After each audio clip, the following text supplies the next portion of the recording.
Поездка без риска для подвески и нервной системы. Участок автодороги Карабулак-Яндари со стороны Карабулака уже радует водителей и жителей близлежащих населенных пунктов. Здесь работы завершили, уложили новый асфальт. Но это лишь часть масштабного преображения трассы, важной для всего региона. А вот так выглядит дорога в Яндаре. Здесь кипит работа. Протяженность ремонтируемого участка 11 километров 700 метров.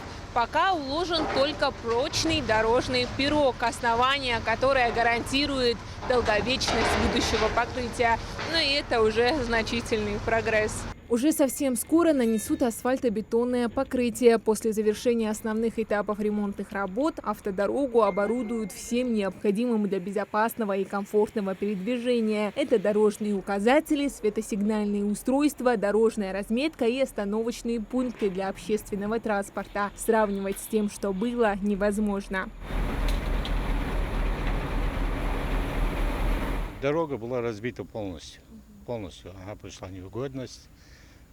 Тут и просадки были, и трещины, и ямы.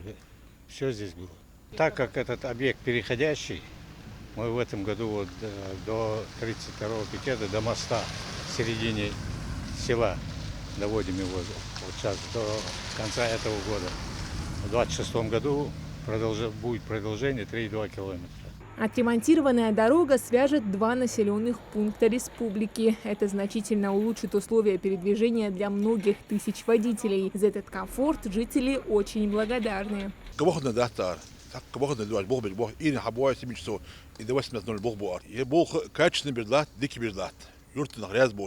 Ремонт дороги ведется в рамках нацпроекта «Инфраструктура для жизни». Это прямой вклад в благополучие не только жителей Яндари, но и соседних поселений.